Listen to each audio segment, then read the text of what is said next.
नमस्कार। राजस्थान में मराठों ने हस्तक्षेप करना प्रारंभ कर दिया था। और ये जो हस्तक्षेप था, या यूँ कहें कि राजपूताना में ये मराठों के आक्रमण के क्या कारण थे। हम इसके लिए कोई किसी एक कारण को जिम्मेदार नहीं ठहरा सकते, किंतु बहुत सारे ऐसे कारण थे जिससे मराठों ने आक्रमण किए।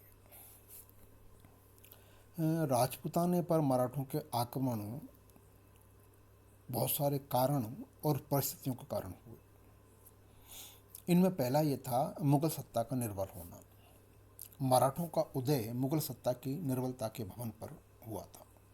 अकबर से लेकर औरंगजेब के समय तक मुगलों की केंद्रीय सत्ता पर्याप्त सुदृढ़ थी, और इस अवधि में राजपूत राजाओं ने मुगल सेनापतियों के रूप में अनेक युद्धों में भाग लिया तथा मुगलों की सफलताएं भी दिलवाई थी।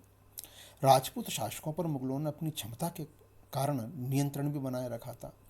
इसी नियंत्रण के कारण राजपूत राज्यों में उत्तराधिकार से संबंधित संघर्ष नहीं होता था और राज्यों में आपसी युद्ध भी नहीं लड़े जाते थे। राजपूत शासकों के मध्य कुलीय गौरव के लिए आपसी संघर्ष भी नहीं होते थे। लेकिन मुगलों के पतन से राजपूत शासकों पर उनका अंकुश समाप्त हो गया। अतः राजपूत शासकों की महत्वाकांक्षाओं पर किसी भी सर्वोच्च शक्ति का नियंत्रण व अनुशासन नहीं रहा, जिसके फलस्वरूप व्यक्तिगत आकांक्षाएं व आपसी प्रतिद्वंदता निरंतर बल पकड़ने लगी। मुगलों से प्राप्त होने वाली आर्थिक सहायता के अभाव के कारण राजपूत शासकों ने अन्य राज्यों की सीमाओं पर अतिक्रमण प्रारंभ कर दिया, जिसकी परिणति आपसी वैमनस्य से हुई। अतः आपसी संघर्ष में सफलता प्राप्त करने के लिए इन शासकों ने मराठों को धन का लालच देकर सैनिक सहायता प्राप्त करना प्रारंभ कर दिया। इस कार्रवाई का प्रमुख दुष्परिणाम ये हुआ कि मराठों के समक्ष उनकी निर्बलता प्रदर्शित हो गई और मराठों को राजपूताना में हस्तक्षेप करने का सुनहरा अवसर प्राप्त हो गया। एक कारण ये था कि जो मराठे थे वो साम्राज्यवादी उनकी प्रवृत्ति थी, और मुगलों के पराभव के कारण मराठों की विस्तारवादी नीति पर कोई अंकुश लगाने वाला नहीं बचा था। उधर बहादुर शाह की मृत्यु के बाद जहांदार शाह बादशाह बना, किंतु सैयद बंधुओं की सहायता से जहांदार शाह को सत्ता से वंचित करके फर्रुखसियर मुगल बादशाह बन गया। किंतु बाद में फर्रुखसियर और सैयद बंधुओं के आपसी संबंध बहुत अधिक खराब हो गए।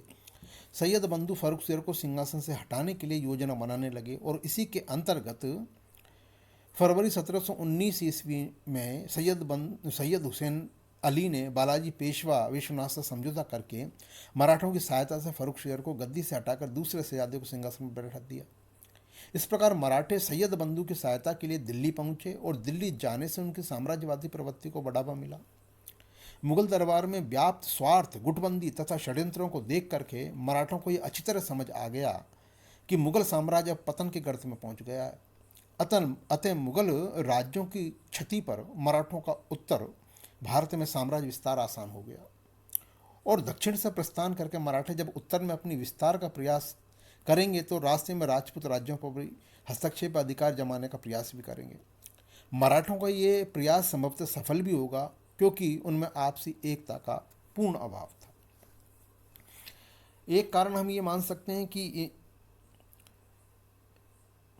बालाजी विश्वनाथ के बाद उसका 20 वर्षीय पुत्र बाजीराव पेशवा पद पर आसीन हुआ। बाजीराव अत्यंत महत्वाकांक्षी होने के साथ साथ पराक्रमी योद्धा भी था। वह रणकुशल सेनापति तथा कूटनीति में पारंगत पेशवा था।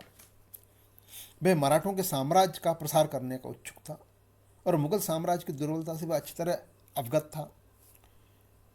अतः लड़खड़ाते हुए मुगल साम्राज्य को गिराकर उत्तर भारत में मराठा प्रभुत्व को कायम करना चाहता था। बाजीराव की महत्वाकांक्षा राजपूतों के लिए खतरे की घंटी बज गई। इधर राजपूत शासक भी मुगल साम्राज्य की दुर्बलता का लाभ उठाकर अपने अपने राज्यों की सीमाओं को विस्तार करना चाहते थे। अतः बाजीराव की विस्तारवादी नीति भी राजस्थान में मराठों के आक्रमण का एक बहुत बड़ा कारण था। एक कारण ये मान सकते हैं हम कि मराठों की धन लिप्सा। मराठों को अपने सैनिकों के लिए हमेशा धन की आवश्यकता होती थी। 1707 ईस्वी में जब शाहू मराठों का छत्रपति नियुक्त हुआ था, उस समय मराठों की आर्थिक स्थिति असंतोषजनक थी।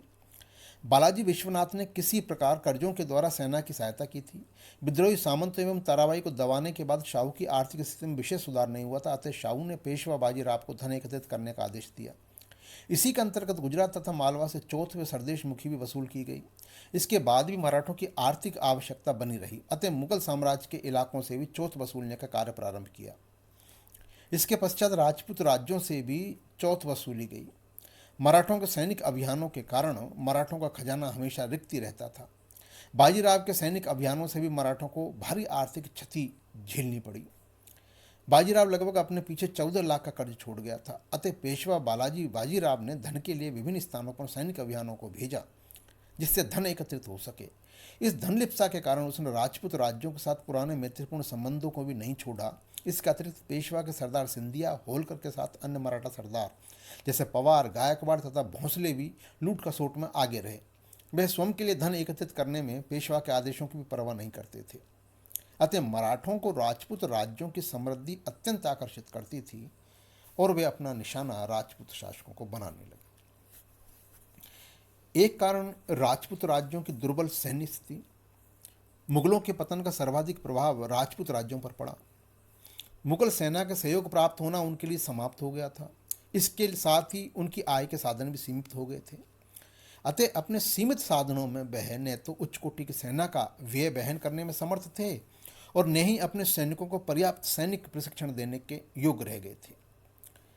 इसका अतिरिक्त वे अपनी सेना के तोपखाने तथा बंदूकचियों की व्यवस्था करने में असमर्थ थे। मराठों की गतिशीलता की तुलना में राजपूत सेना निम्न थी। दूसरी तरफ राजपूत शासकों के पास गुप्तचर विभाग भी निम्न कोटि का था। मराठों के धावे की सूचना शासकों को जब प्राप्त होती थी तब तक वे लूट मार करके वापस चले जाते थे।